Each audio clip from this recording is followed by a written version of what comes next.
रुपाली जाधव. आनंद सोबत इतके दिवस मी त्यांचं ऐकलं होतं, पण आनंद सोबत काम करण्याचा तसा योग नव्हता. 2018 नंतर आनंद सोबत खूप जवळून काम करण्याची संधी मला मिळाली. मी असेल, गौरव असेल, तिथं बसलेला तो मुक्ती असेल, अनिकेत असेल, तर आम्ही सगळ्यांनी मिळून खूप सारं काम केलं.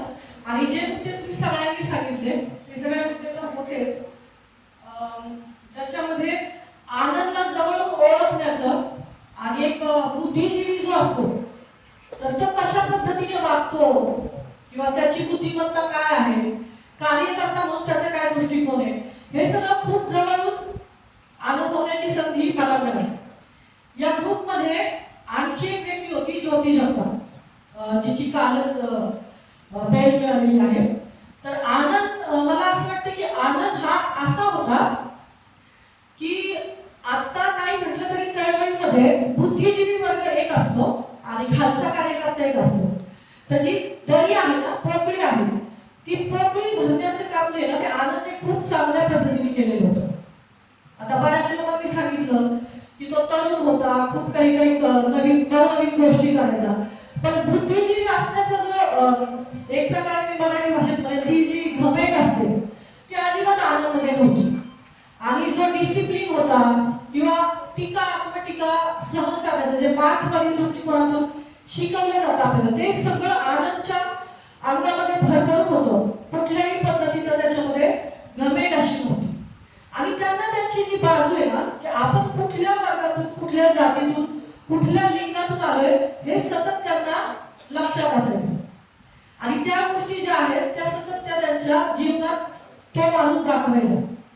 कितीतरी वेळा आम्हाला, मला आणि ज्योतीला, जेव्हा विचारण्याचे पण बरेचसे प्रोग्राम झाले आणि आम्हाला स्टेज दिला होता, तर खूप सारे आपल्याच बुद्धिजीवी वर्गाने, चळवळीच्या लोकांनी टीका केली होती त्यांच्यावर, की अरे रुपाली जाधवला कसं काय स्टेज देत आहे किंवा ज्योतीला कसं काय बोलत आहे. तर मला त्या व्यक्तीचं हे खूप छान आवडायचं की जे मार्क्सवाद शिकवतो, जो आंबेडकरवाद शिकवतो, की प्रत्येकाला स्वातंत्र्य आहे बोलण्याचं आणि निर्भीडपणे आपलं मत मांडण्याचं, ते आनंदी सगळ्यांचा विरोध सहन करून आम्हाला प्रत्येक वेळ दिलेले.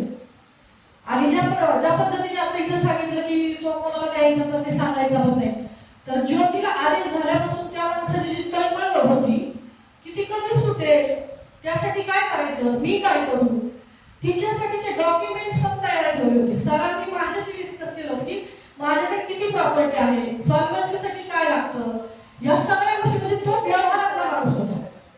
आणि असं झालं की सर आदल्या दिवशी मेले, आदल्या दिवशी गेले आणि ज्योतीची मेल आहे ती दुसऱ्या दिवशी झाली. आणि त्यामुळे हा व्याप पूर्ण वाढला की यासाठी परत जामीन करावा लागला आम्हाला. नाहीतर सरांसारखा जो आनंद कुणालाच झाला नसता मला असं वाटतं. सगळ्यात पहिला फोन आनंद असणार होता त्याच्यामध्ये. तर मला असं वाटतं की तो जो व्यक्ती, तो वैचारिक ज्या काही गोष्टी ना त्या तुम्ही लिंकवर पुस्तकात लिहून ठेवलेल्या आहेत त्या सगळ्या प्रॅक्टिकल मध्ये आणण्याचा प्रयत्न करायचा. तर ते मला त्यांचं खूप आवडायचं. आणि मधल्या काळात मी त्यांच्याकडे असे गेले होते, ज्या पद्धतीने टीका ऐकून घेण्याची त्यांची कॅपॅसिटी होती आणि ते मान्यही करायचे. म्हणजे त्यांना असं घमेट नव्हतं की रुपाली जाधवनी किंवा कुठल्या कार्यकर्त्यांनी कशी काय केली माझ्यावर टीका. आम्ही कितीतरी वेळा सरिता ताई आमच्या सोबत असायच्या, सर तुमचं चुकतंय तर ते मान्य करायचे की हो माझं चुकलेलं आहे. आणि त्या दृष्टीकोनातून तो माणूस मला असं वाटतं की खूप छान पद्धतीने पुढे जायचा. आणि मेन म्हणजे जी नवनवीन संसाधनं आहेत, युट्यूब असेल, रील असेल, या गोष्टींवर सतत सर बोलायचे. आणि आज आपल्या चळवळीमध्ये जो दुरावा आहे ना, तो दुरावा हा आहे की आपण नवीन संसाधनं घेतही नाही, तरुणांना जवळ घेतही नाही आणि म्हणतो की क्रांती करायची, काहीतरी नवीन करायचे. तर सरांवर कधी टीका होती की त्यांनी खूप नवीन काय काय केलं, पण त्यांनी केलं, त्याच्यातून एक स्टेप तरी चळवळ पुढे गेली ना. तर मला वाटतं त्या माणसाला तो खूप मोठा हे गुण आहे.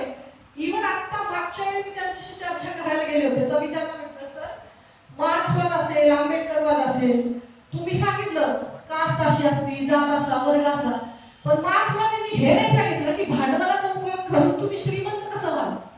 या तरुणांनी त्यांच्या ज्या मूलभूत गरजा आहेत त्या पूर्ण कशा कराव्यात, पुढे कसं जावं, असं मी त्यांच्याशी हसता हसता चर्चाही केली होती. तर आता तुम्ही हे शिकवा, नवीन वाटतं की जगायचं कसं, लढायला शिकवलं तुम्ही पण जगायला पण शिकवत. अशा बऱ्याच गोष्टींवर जसं आपण म्हणतोय की प्रत्येक वेळी त्यांची जी चर्चा चालायची, तर ते सगळं खूप उभारी देणार होतं, जसं की खूप रिस्पेक्टफुल होतं आणि स्वतःची बाजू माहिती असणं ते महत्वाचं आहे, ते खूप चांगलं होतं मला असं वाटतं सरांचं. आणि ज्या पद्धतीने आहे की विचारवेचं काम असेल किंवा काय असेल, तर मला खूप पॉझिटिव्ह ही गोष्ट वाटली की ते काम पुढे घ्यायला तरुण वळले. म्हणजे आपण आज कुठलाही कार्यक्रम ठेवला तर म्हाताऱ्यांची किंवा 60+ ची संख्या जास्त दिसते. सरांचं प्लस पॉईंट हा आहे की आम्ही तरुण इथं आहोत आणि त्यांच्या कार्यक्रमाला पुढे नेण्यासाठी जे बळ आहे, जी प्रेरणा आहे, ते सर देऊन गेलेले आहेत आम्हाला. तर मी इथं असं त्यांना श्रद्धा आदरांजली वाहताना हे म्हणेल की त्यांच्या कामाला पुढे नेण्यासाठी ही गोष्ट मी नक्कीच माझ्या आयुष्यात आणेल.